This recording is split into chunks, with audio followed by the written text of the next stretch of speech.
This is Black Agenda Radio, a weekly hour of African American political thought and action.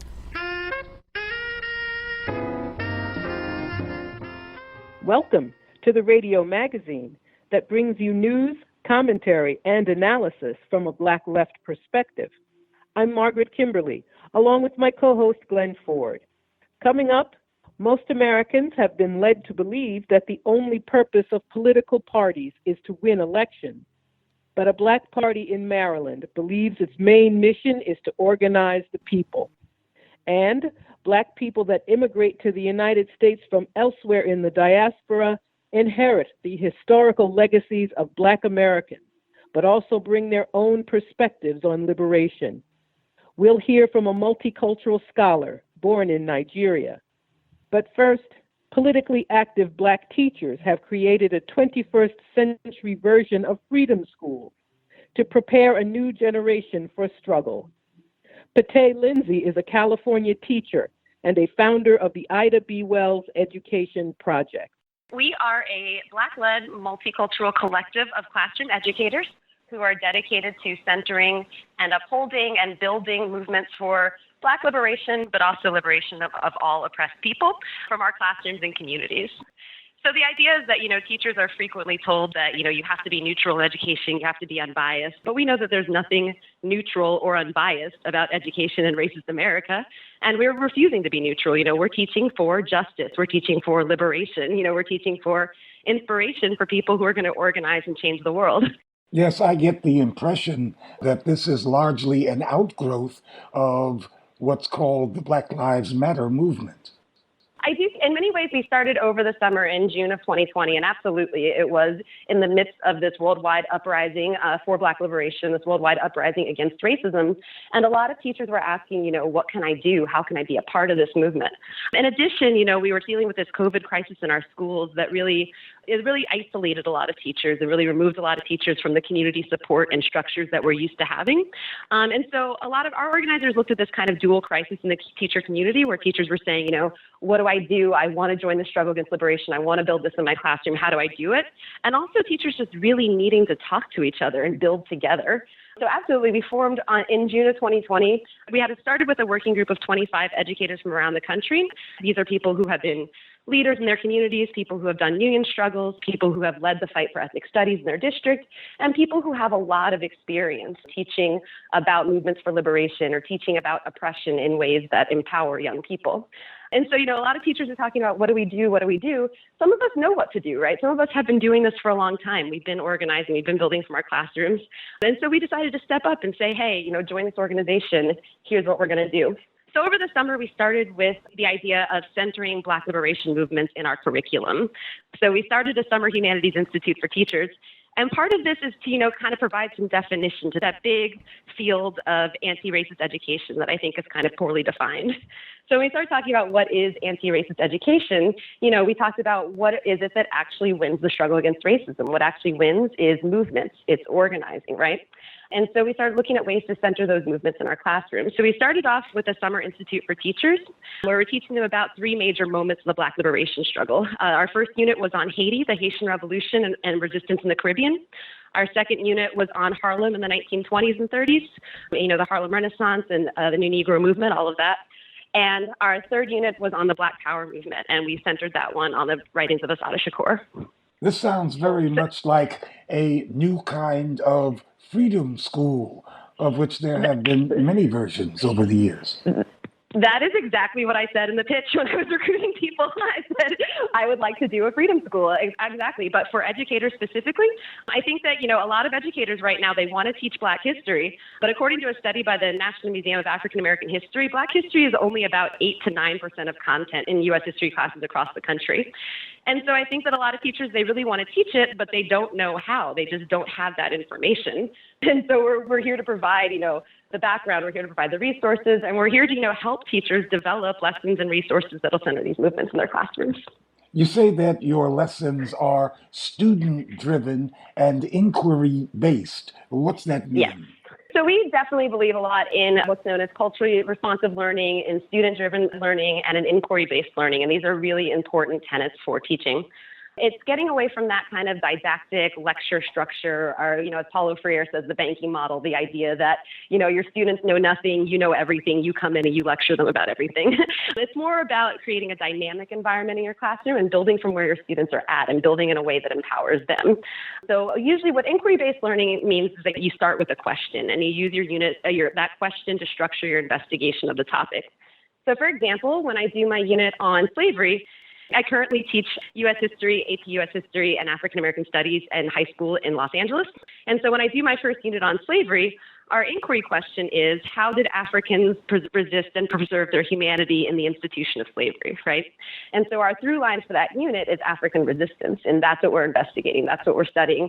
And students are going to answer that question. By the end of the unit, they can tell me how Africans resisted, how they retained their humanity throughout the slave experience. So the idea is just that learning is an investigation. A lot of this really comes from the ideas of Paulo Freire. The idea that learning is really about exploration, it's about communication, it's about community, and it's not so much just somebody sitting there and receiving. It's about what the students can do. You included in the packet of information you gave to us an example of a lesson plan, and this one uses some very recent material. It's put together by Charlotte Johnson, and it's based on that poem read by a young Black woman at the Biden inauguration, The Hill We Climb. And I was very interested in the lesson plan.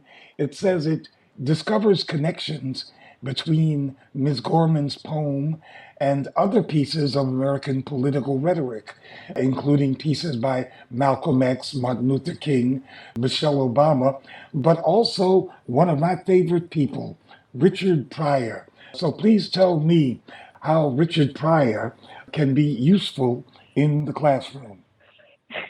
I apologize. You would really have to talk to Charlotte Johnson to talk through that lesson in particular. I am overseeing the project as a whole.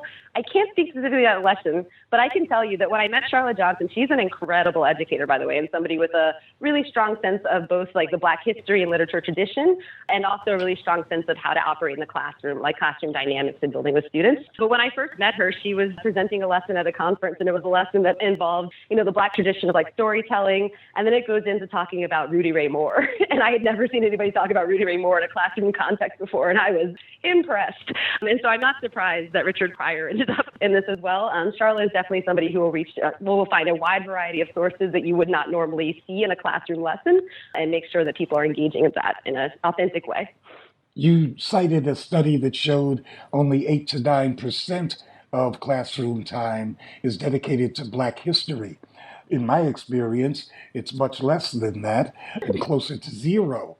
But aren't there pressures, especially in the new century, to pare the curriculum down just to what people need to get a job? Absolutely. There's a big emphasis on STEM and on tech and on standardized testing, too, which also relates to this kind of like capitalist corporate infrastructure within the classroom system. I would say there's a lot of pressure from the powers that be to kind of take the humanity out of learning, to take the exploration out of learning, and to take that like political empowerment out. And, we are very consciously trying to bring it back in. And so I would say, yes, there is a lot of pressure. Again, I always feel like I've been a history teacher for many years. I always feel like history is the bastard stepchild in a lot of public schools. Like we do not get the funding that other departments get. And I do think that it's intentional. I think that the people in power do not necessarily benefit from young people knowing their history, especially young people in these urban schools. The vast majority of students in public schools are people of color. Well, this is a very unabashedly political project that we're talking about. And there's a larger world of politics out there. What kind of support or pushback has the project received from parents?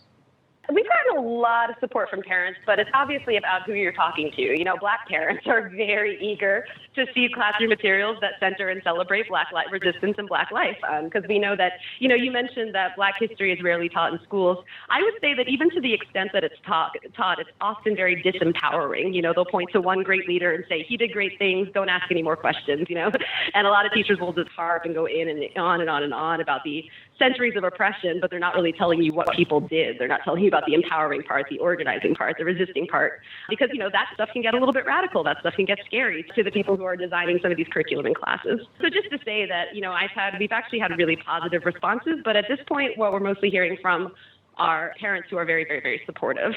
The project formed what's called a Summer Humanities Institute, and one of the subjects or personalities that it focuses on is Assata Shakur. The course is titled Assata Taught Me, Black Power and the Criminal Justice System. Well, tell me, in the state of New Jersey, where the state has a bounty on Assata Shakur's head, how is this course playing? Yeah, absolutely. So we talked to teachers about incorporating it, and all teachers who teach U.S. history do units on the 1960s and 1970s. So we were trying to talk to them about incorporating it in their units there, or in if they're doing any kind of Black autobiographical reading or writing. So I've taught Assata Shakur's work in my classes. So because I teach about organizing, and I teach about organizing, all throughout the course of the U.S. history class, a lot of times I end up with students who organize. So I can tell you there was this one year in particular where students from my AP class led a series of walkouts, and this is in response to Trump getting elected. And, my students at that time were majority Latino and were majority either immigrants themselves or the children of immigrants. So when Trump got elected, this is very much a clear threat to their existence, to their family, to their community. And the first thing they did was organize. And I was so proud of them at that time. But there was a lot of pushback, and they got in a lot of trouble. There were repercussions all throughout the school. And so one of the things that I was able to do for them, I started structuring lessons just to speak to them and speak to where they're at and their political development. And so one of the things that we read together, one of the texts we read together was excerpts from Assata Shakur's autobiography. And it's just an incredible piece of writing about a young woman of color exploring the movement and kind of learning her place and looking at all these different elements and developing, within the movement and her kind of learning all these different elements like political character of the U.S. and all these different forces in the movement. And for my students who were in motion, everything they were reading really resonated with them. And it ended up being a really powerful learning experience. I still kept some of the art that they did from that learning experience with the words of Assata Shakur, representations of what it meant to them. So it was powerful. I mean, again, we will probably see pushback in the future. We are just starting out. I absolutely could see parents in New Jersey, but I'm ready for that fight. I will fight for the right to be able to talk about Assata Shakur. Again, it's a powerful learning tool, especially for young people of color who are growing up in the cities and experiencing a lot of the things that she experienced. The Ida B. Wells Project teaches about the movement, but it's clearly part of the movement. So as a movement person, where do you see this project going, branching out and reproducing itself? Yeah, absolutely. Our goal is to absolutely have Ida B. Wells clubs in schools and high schools across the United States. Like I said, we are doing our summer institutes, and right now we're doing monthly meetings with educators. This weekend, we're having a meeting with educators about empowering resistance to white supremacist violence. These are elements of the movement that a lot of teachers just don't know about. They just didn't learn it in school. So we're going to look at, the issue of organizing against white supremacist violence from Reconstruction through the present day. So we're going to do those monthly meetings. Next month, we're going to do, our theme is mutual aid and eviction resistance. And I'm already talking to organizers about how to partner and bring them into our sessions. And we would like to do a nationwide mutual aid project with students and try to see how many schools we can get involved in that. Going further from that, part of what we're trying to do, again, is bring together the classroom and the movement. And this is something I've done for a long time. For example, the people that I'm reaching out to, some of the folks that I'm reaching out to about the Mutual Aid Project are organizers with the LA Tenants Union who have come and talked to my classes and done workshops with my classes in the past.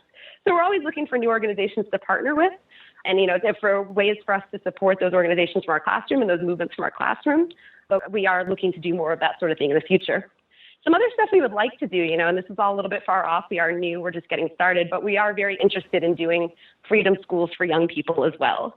And we would like to set up a program for young people where we can get, young people who volunteer, who want to work with us to come into these schools and learn Black history, learn organizing with us.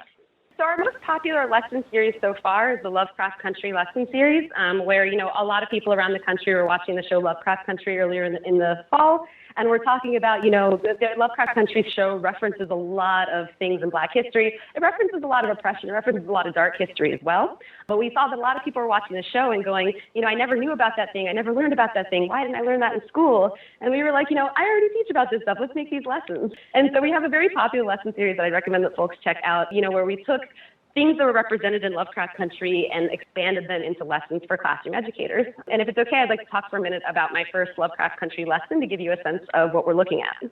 Sure. So episode 3 of Lovecraft Country, there's a scene where Letitia Lewis, who is the main character, where, she had just moved into a house in a white neighborhood and the white neighbors burn a cross on her lawn. And in that moment, you don't know what she's going to do. And then you see a look of absolute stony resolve. She grabs a baseball bat and heads out onto the lawn.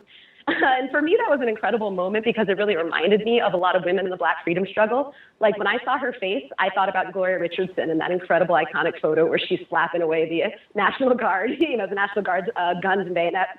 And it reminded me of my family. My mom is from West Virginia, and her family was very involved in the civil rights struggles in West Virginia.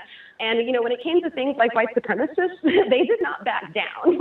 And so I called this lesson, Meet the Real Letitia Lewis, Black Women Who Did Not Back Down, and structured a lesson for students where they can look at different examples of Black women organizers who were faced with white supremacist violence, who did not back down in the face of that violence, right? So the 3 examples I have students looking at are Ida B. Wells, Gloria Richardson, and Fannie Lou Hamer. And I think that one thing that's really important when we teach, revolutionaries, we teach activists, we teach our heroes, we gotta let people read their actual words and let students read what they say. So I have some excerpts of things that Ida B. Wells said about, the mob came for me. I knew that that the community would organize and have my back, and we decided to do this and that. Because this is them kind of talking about what they went through, about their experiences. Again, it's a powerful way to talk about these issues with students, especially at a point when you consider that textbooks and traditional history curriculum barely talk about white supremacist violence at all. Lynching is like one line in the U.S. history textbook, whereas it was a huge part of the Black experience, and it was a very real threat in the lives of Black organizers. So I think it's something that students need to be aware of. Also, it's a rising problem in the United States, right? And so it's kind of unconscionable that textbooks don't talk about it in that context. But I think the other thing that students need to be aware of is the tradition of organizing in defense in the face of this violence. We look at those organizers at Ida B. Wells, Fannie Lou Hamer, Gloria Richardson. They were not relying on the state to protect them from white supremacist violence. And in fact, in their stories, you can see that the state is a perpetrator of white supremacist violence, right? They were organizing in their communities, and I think that's a really important lesson for students. So yeah, that was one thing I wanted to talk about, was just mention that lesson as an example of the kind of work that we're doing. And for that lesson, as an extension, we would then have students research Black women who are standing up against white supremacy today. So again, you make that connection to the movement today. There's a huge and lucrative field of what's called, quote unquote, anti-racist teaching right now. But again, I think that anti-racist teaching in that field is poorly defined. And maybe I think a lot of different people have a lot of different ideas on what that can mean. I think a lot of people think that anti-racist teaching is teaching in ways that make white students comfortable and change their minds and make them less anti-racist. And I just don't think that's accurate. I think that, what is it that actually changes people's attitudes about racism? Historically, it's Black people in motion. It's Black organizing that changes public consciousness about racism. So my focus is really in empowering young people of color to lead movements for their own liberation, or empowering young people in general to lead movements for their own liberation. I believe that is where, building that mass movement that actually has made gains against racism is where the onus should lie. And I think I've spent a lot of time over the years in progressive teacher circles and in quote unquote anti-racist teacher trainings, and I've come away very disappointed with what has been offered. A lot of times it's not really a space that's set up for Black teachers. There's a lot of othering, like you go in and they'll say, as allies or as people who support the Black liberation struggle. And I'm like, I'm not an ally. This is my struggle. Or what's really common is that they will hire petty bourgeois academics to lecture us about how to do this in the classroom. But a lot of times it's people who have never taught in a public school, who don't have any connections to radical organizing or the mass movement. And, they're going to tell us about how to do our job, but they've never actually done it and don't have the answers.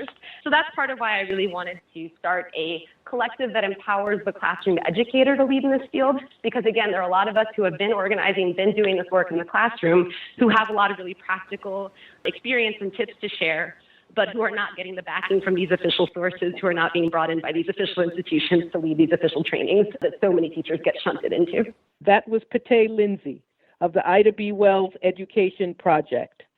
The Ujima People's Progress Party has been organizing for about a decade in Baltimore and other Maryland cities. But for Ujima, winning elections takes a back seat to grassroots organizing and political education, as organizer Nnamdi Lumumba explained on Dr. Jared Ball's influential podcast, I Mix What I Like. Every state has these different awkward rules, right, about how individuals, how groups can participate in the electoral process. The truth is that electoral politics is not for working class people. Sure as hell is not for Black, brown, and oppressed people to have any real substance change in our lives. If that was so, the 1965 Voter Rights Act would have transformed, at the very least, our local governments, right? The way local government looks. And in parts of the country, especially in urban cities, where Democrats control local state power, you would have the ability, you would assume, to make real changes, right, in the lives of Black people.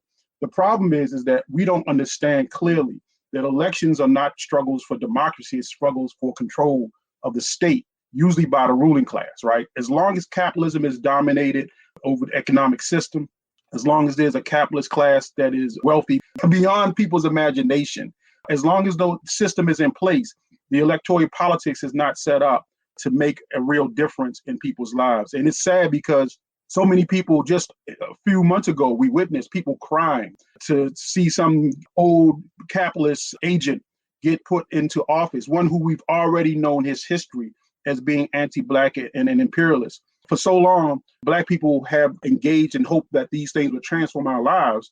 And what we don't understand is this struggle around the split in the ruling class, right? This crisis in capitalism that they're calling a crisis in democracy, where the fascist forces, the far right forces are building. They don't need to win a damn election to do what they do, right? And we have to be aware and informed that winning elections don't necessarily mean that that's the end of our struggle for power. So how we get to the Ujima People's Progress Party? This actually was an idea that got started around the Obama administration, just as he was winning, coming into office. And literally, we saw the Black community go through all kinds of release of grief and pain. We saw people who built their record as Black nationalist leaders who for decades had decried the electoral process, white supremacy, and all of that. And all of a sudden, with the emergence of Barack Obama, give him a chance. His family is beautiful. No substance discussion about his policies, about our influence over him as a voting bloc, none of that. Even within the context of a democratic process, right? Let alone the liberation struggle. And so coming out of that, it took some time, but people started to say, wait a minute, Black men in office, even at the highest stages, does not mean things are going to transform, right? And so we said, okay, we need to be able to engage in a new way in this electoral process, because what has happened is really since the 70s. We saw that the ruling class that had its pick of the Black middle class, which has emerged as a leadership class in our community. And they have had all the space to run for office, to win electoral seats, right? And to literally be the operators for local and international capitalism at the expense of the Black community, especially Black working class people. And the revolutionary forces, which were so strong in the 60s, had been pushed back, had been murdered, had been pushed out of the country, dissipated, were now on the outside looking in. And oftentimes we were left to have to do demonstrations on the outside of the debates, right? Even during the Obama administration, the election period, if you remember, there was a brother who stood up and had a sign that said, "What about the African community?" Right? Mm-hmm. And that wasn't even tolerable. To even have a damn question about what would you do for our community if we voted for you was not allowed in that space. And they eventually shouted him down. Well, it's hard to shout you down when you're on the debate, if you can get in the debate. It's hard to deny that you exist and that your political and economic positions exist. Even if your chance to win is like a snowball's chance in hell, you can't stop me from being able to say what needs to be said, right? And so we would have to come up with an idea, and this is the formulation of how we started to come to create Ujima People's Progress Party, right? And I just want to quickly say those values were important because we said that we had to build a party that was anti-imperialist, that was anti-capitalist, anti-racist, and anti-sexist, that supported the struggle of working class people, believed in self-determination of oppressed people, and believed that there could be liberation, right, for people not based upon exploitation. That's the basis of where we start. And now we can have this discussion about what the Ujima People's Progress Party is, you know, day to day, year to year, elections and all that. Why the name Ujima? Why do you have the particular language, if workers-led party, not just Black, but worker-led party? Why are you in front of a red, black, and green flag? What is the relationship of all of this to what it is you're trying to do, to the extent you haven't already explained that? Yes, so Ujima, for those who are into the Kwanzaa celebration, it's a basic principle, right? Collective work and effort, right? Collective work. And we believe that this collective work represents what working class people do every day, right? And that the leadership of our community as a Black community has to go beyond the Black middle class, especially since it has a clear history, not only in this country, but internationally. It has a clear history of being a conquistador class, a neo-colonial class, a misleadership class. That Black workers, which make up the vast majority of our population everywhere, this state, this country, this world, right, is that we have to now build an institution that develops us and puts out not only our issues forward, but our leadership and organization styles forward. So that's the name. The red, black, and green is clear. We're tied to the national liberation movement of African people on this continent and in the continent of Africa itself. African people have to have their own self-determination that we define. How it will come out, I can't tell you right now, but I know it's a discussion that we must have. And you can't be prepared to be in a process if you don't build organization, if you don't educate yourself, if you're not aware of what these questions are, right? We are part of an international struggle to defeat capitalism and imperialism. We have to be. You can't build, I think history has shown us, you can't build national independence, right? And think that the forces of capitalism aren't interested in everyday thing that you do, your resources, your people, the markets, all of that. So you have to be a part of a much broader liberation discussion about defeating capitalism, international capitalism, right? And I think the most important thing that also came out of this is the concept of a Black worker-led party. So there are really two parts to this. And I said, we've been around really for over 10 years. Some of it has been engaged in electoral politics, but we cannot limit ourselves to electoral politics, and we haven't. The real question is how do you build working class power from the bottom up, right? That means engaging people on some of the struggles that they deal with, food, clothing, housing, and being able education, police brutality, and building the answers from a working class point of view that don't go to forces that have historically benefited from these kind of relationships. But in saying that, we're going to also build a party that's going to be an electoral party in the state of Maryland. Anybody can join because it's an electoral party. You have obviously want to unite with these principles, right? But we've made it up front that the Black working class will be the core leadership of this discussion. We will never abandon the interests of Black working class people and other working class people, right? We don't want to be transformed into a Black version of the Democratic Party, or for even better sense, we don't even want to be turned into a Black-brown version of the Green Party. We want to be centered around the working class interests, the class analysis as it affects African people in this country and around the world. The nature of elections, right? Let's not do American exceptionalism. Let's talk about what in social society of human beings, why do we have elections? Mm-hmm. Elections are struggles for control of the state apparatus by contending forces in the ruling class. Right? Because capitalism isn't a homogeneous force. It has contending interests, finance capitalism, manufacturing capitalism, real estate. All of these different sectors of capitalism want to have control of the state apparatus to control public policy that makes it better for them to make more profits, right? So when you have a discussion like what you just said, we have to understand that because you control the state apparatus, you in broad daylight now can stick the people up, right? And now codify the law to say, yes, this is how we're going to transfer more wealth to other sectors of the capitalist class. But listen, the struggle that we're seeing now between the far right, there are sectors of capitalism that believe in the national discussion, right, around how capitalism should be internalized, how it should ignore other forces in the international capitalist market. They help fund Donald Trump's campaign. You see other sectors of the capitalist class who put money in the Biden campaign. It's not even secrets. I mean, these are open discussions that you just need to look at to see what sectors of the ruling class supported what political ideas and agendas. So this is what we're talking about. You have to have working class politicians who, if they're in office, who have to be conscious of this fact. What are our class interests? How do we intervene? How do we stop this? I mean, damn, you gotta have working class politicians if they're in office who are willing to like flip tables over, if somebody believes in that story, flip over some tables and get arrested because you're not going to participate in the robbery of working class and poor people anymore. Damn if that's what you're going to do, right? Make it untenable to rule for even in those places if you have a kind of base that you need to build to get elected. So is the UPP trying to become a national party? Are you endeavoring to expand beyond Maryland? Or are you trying to model what other Black communities in other states can do and do it that way?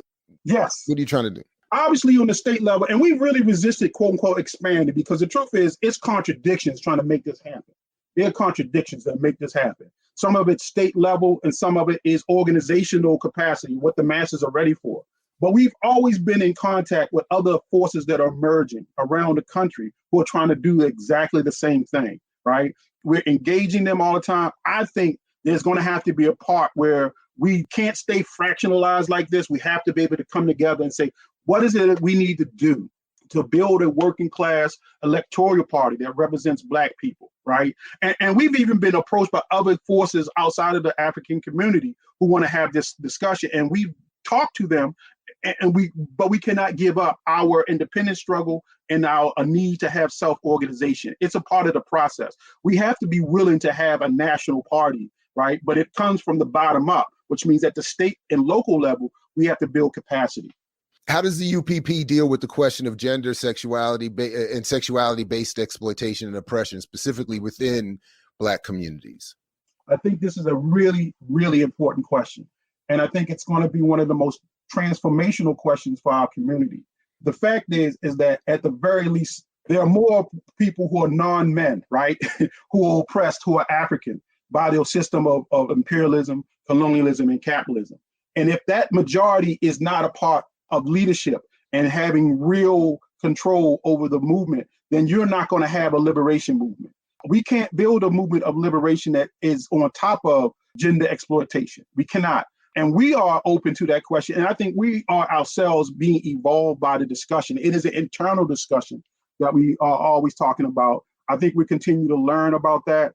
I think as men, we actually have to take our own ownership, not of just our individual relationship. Listen, our whole community is impacted, not just men, but women as well, right? We all believe in some of these fallacies of patriarchal systems and all that. We've been indoctrinated with that.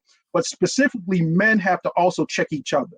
Right? We have to have a process in place. You can't expect people who've been indoctrinated for 18, 20, 30, 50 years of this, crap to also just all of a sudden flip. So we have to have processes in our organization. We have to have real leadership that's backed up and supported. We have to have processes that teach men and women how to relate differently, right? But we also have at the core understand that a system of exploitation, I don't care if it's Black capitalism, white capitalism, any system that is based upon exploitation of human beings by human beings is going to produce this kind of problem.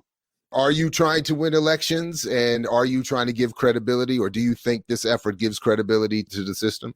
Certainly. So first of all, again, I always preference this. We cannot use American exceptionalism to describe political phenomena, right? When Hugo Chavez came to power through the electoral process, was he giving credibility to the system of capitalism in Venezuela, right? It's a struggle that he was engaged in, a struggle that he didn't live to see, but one that continues even in today, right?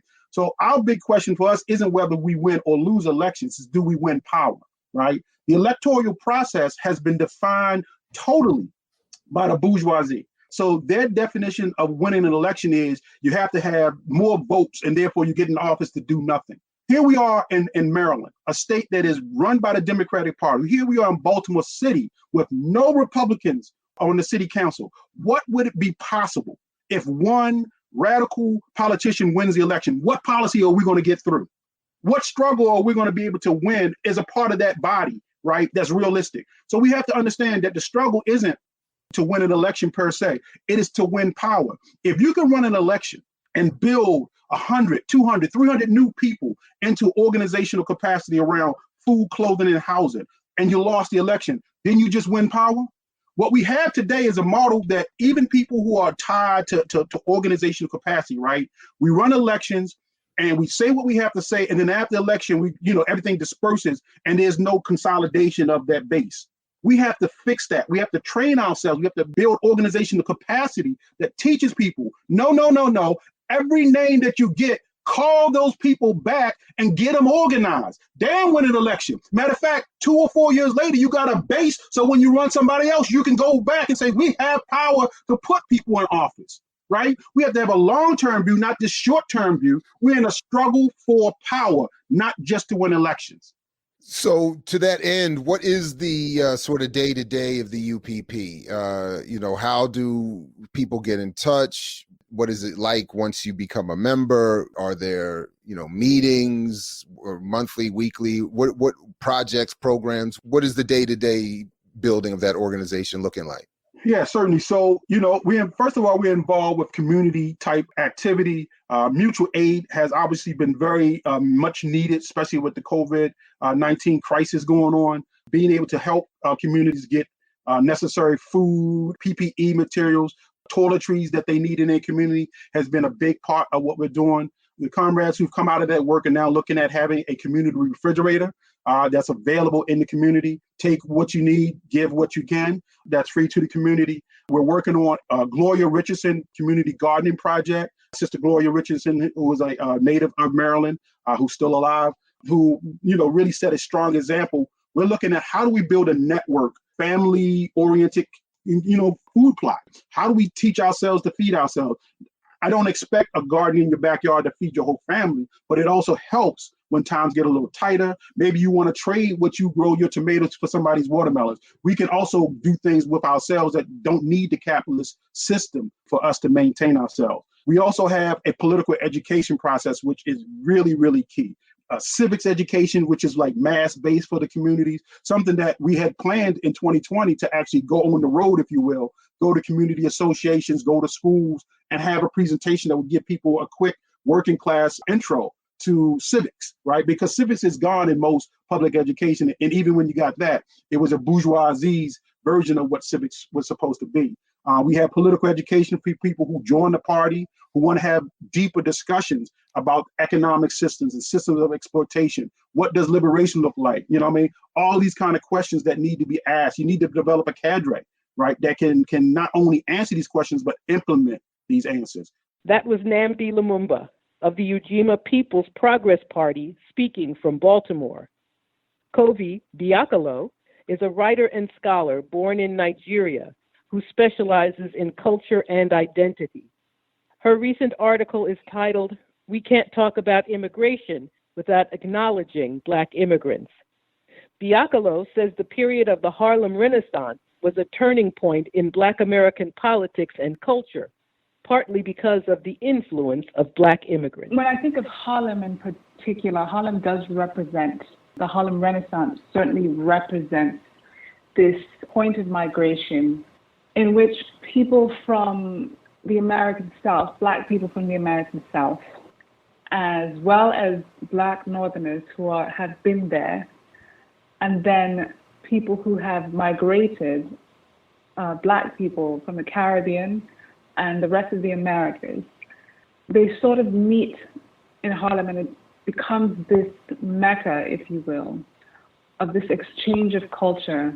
And Dr. Michael Gomez, who is New York University's Silver Professor of History, he would say that, out of this moment comes this cultural efflorescence where, Black people were sort of working out our response to each other based on our conditioning to empire, whether that's the United States that is becoming an empire, or the British Empire, which had already obviously been around for centuries. So Harlem does represent a mecca, I think, to Black people, and it definitely represents it from the Harlem Renaissance because of these migrations and these movements.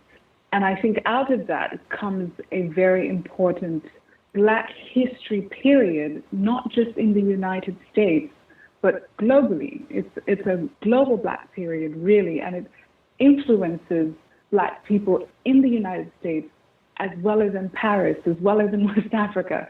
And so the Harlem Renaissance is, to me, a very vital period in 20th century African diaspora history.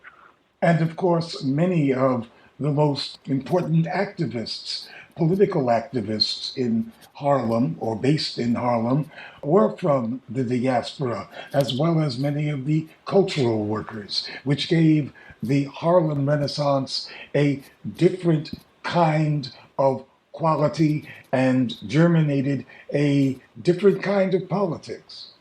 Absolutely. I think because Harlem is this site of Black cultural production, and not just Black cultural production in the arts or in culture, poetry, music, it also represents all these art productions and these cultural productions also represent a resistance to the white supremacist umbrella and conditioning of Black people within America, but also those coming from different spaces within the empires that they are coming from. So I think when we look at Harlem as a site of Black diaspora resistance, it is really not surprising that we have Malcolm X's, the Langston Hughes come from there, who are doing, obviously two very different types of things. One is a poet and a writer, and the other one is a revolutionary.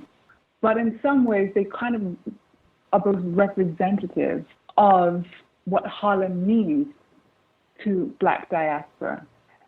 And it includes, obviously, and we sometimes forget, the women of Harlem. So I definitely want to make a play for talking about, Zora Neale Hurston. I want to make a play for not forgetting that these women were also very important to the Harlem Renaissance. And of course, Marcus Garvey and Hubert Harrison and innumerable other Black political thinkers who resided in Harlem. Absolutely. I think Marcus Garvey is sort of almost the perfect representation of the Black immigrant impact on Black resistance in the United States during the 20th century because of his Garveyite movement and this understanding of American society and certainly Western society, because of course he is from Jamaica. He understood it as a place in which the conditioning is such that home can never be complete in this space. If you are a Garveyite, you sort of believe that home is always somewhere else. And of course, I think that we're sort of in conflict with that. If you live in the United States, I think part of being Black in the United States as an immigrant, but certainly as an American who is multi-generational descendants of the enslaved, I think that the idea of America's home is very important, certainly to the Black American person, but it is also an idea that exists tentatively because citizenship is something that has not really been fully granted to Black Americans based on treatment, based on legacy. And because it hasn't been granted to Black Americans, it cannot therefore be extended to those of us who are Black immigrants. And even myself, I use that term rather loosely because I'm not a citizen of the United States, I'm a resident.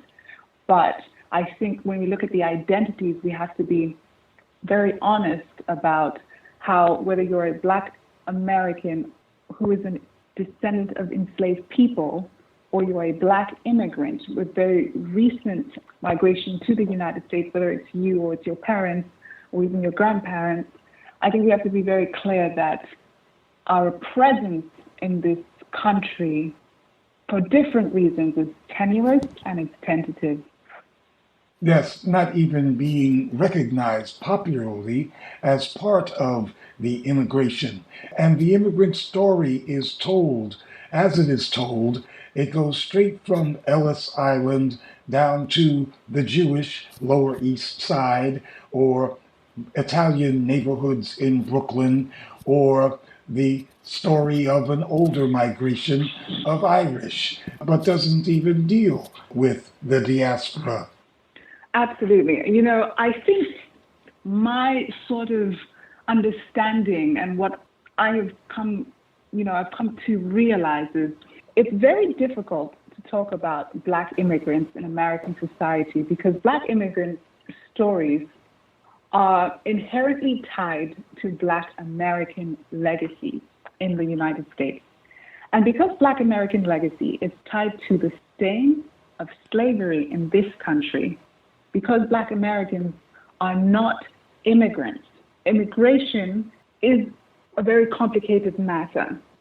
And I'm not of the business of saying that there is choice to all forms of migration because there isn't, especially when empire is involved. I think choice is often the wrong word people use to describe why migrants are in this country, why immigrants are in this country. But I think that America loves to position itself as a nation of immigrants. And it does that very carefully with stories of the Mayflower and Irish migration and Jewish migration, and certainly brown people in the last 30, 50 years coming from Latin America. But it cannot do the same thing exactly with Black immigrants because the very first people who were Black who came to this country were brought in chains to essentially be weapons of American economic profit. And when that is the inheritance of all Black migrants migration, all Black immigrants migration, when that is the story of inheritance, I think it becomes very difficult to now then talk about post-1965, the act. The Immigration and Nationality The Act. immigration, yes. So post-1965, the Immigration and Nationality Act of 1965, which was a consequence of the Civil Rights Movement, by the way. So I think it becomes very difficult to talk about Black immigrants because you then have to talk about the fact that we are inheriting the legacy of slavery, and we all know that America, white America certainly, does not really like to engage in conversations that ultimately put slavery at the forefront. And I think that that's a very important thing for Black immigrants to understand that we also so often miss in our conversation about what Black immigration means. Because when you come here post-1965, or you come here from the Harlem Renaissance, you are tied to that legacy of slavery. And yet, we cannot consider that migration, can we? And we ought not to, because it's a different form of movement than people seeking a so-called better life in this part of the world.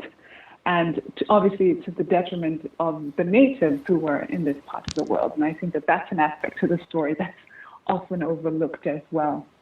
So, again, Black immigration becomes a very complicated conversation to have because we have to tie our experiences to the legacy of slavery.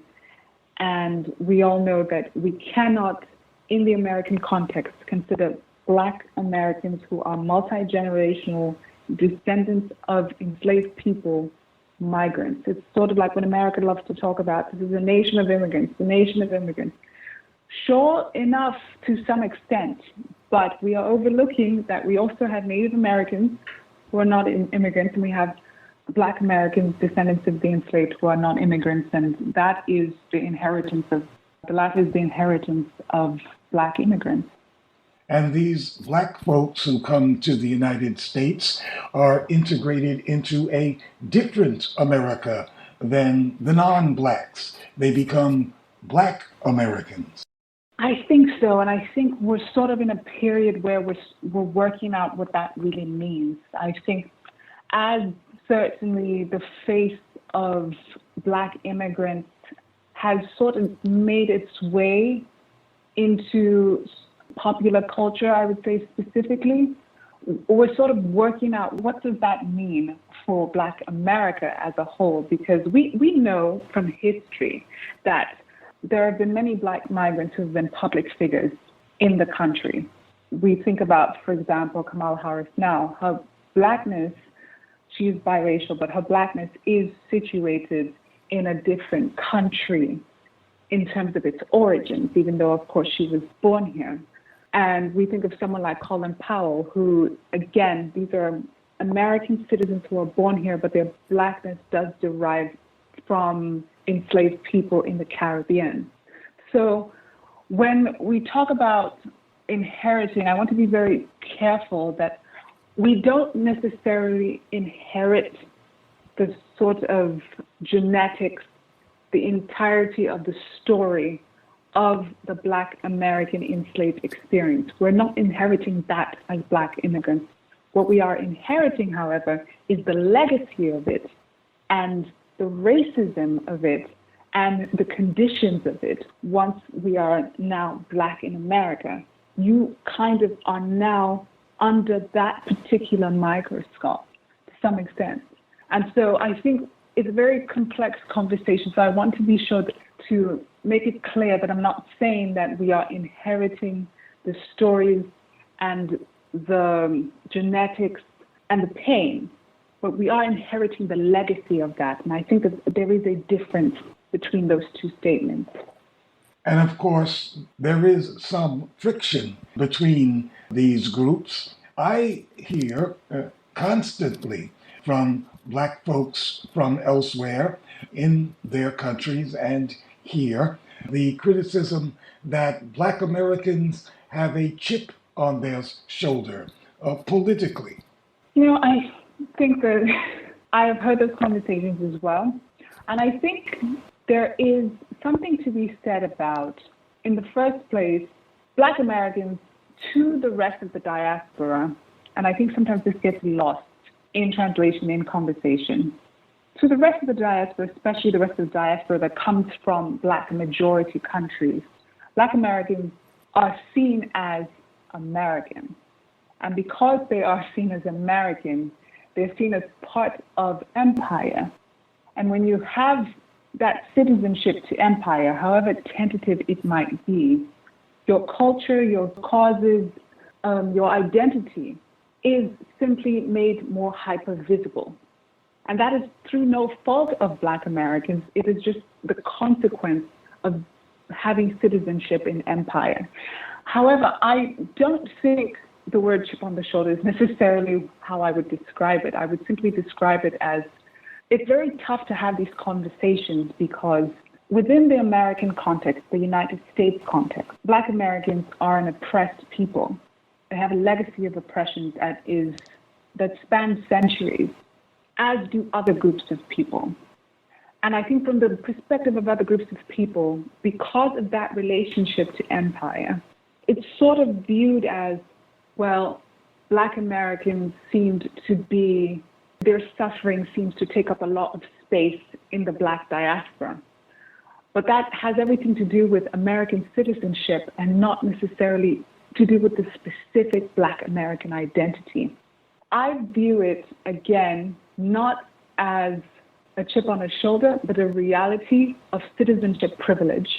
And I think that that is something to be cognizant of. But I also, I hear that, especially as somebody who is Nigerian, I hear Nigerians, we have a chip on our shoulder all the time. And I think, again, it has very much to do with the fact that Nigerians are also in this interesting space of, because they're a country in Africa, and we all understand Africa as this sort of space that has been colonized and demonized by the West for centuries, and we are still in arguably a very neo-colonial period that we haven't recovered from. And I think that when people sort of view Africans from that perspective, they sort of forget that Africans are in their own identities and trying to also recover from their own suffering, from their own oppression. And for Nigerians specifically, because of our population numbers, our sufferings in the African context tend to also take up a space of hypervisibility. And so as a Nigerian, I can almost appreciate where Black Americans are coming from. And I think, again, we almost have to have, I don't even think privilege is truly the word that really covers the experience. I think we need to develop new language for talking amongst ourselves about what it really means to have this level of visibility, this level of everybody in the Black diaspora understanding certain groups' sufferings over others based on population or based on tenuous citizenship to empire, as opposed to kind of viewing each other through these power dynamics that are really a function of Western structures, because everywhere in the world, really, Black people are still under white supremacist structures. We haven't escaped them. And I think what ends up happening is we actually end up viewing each other through these very anti-Black lenses, and we haven't really developed a language for how we interact in our spaces under that conditioning and with our own set of power dynamics between ourselves. You've been listening to the Black Agenda Report on the Progressive Radio Network. Information for liberation.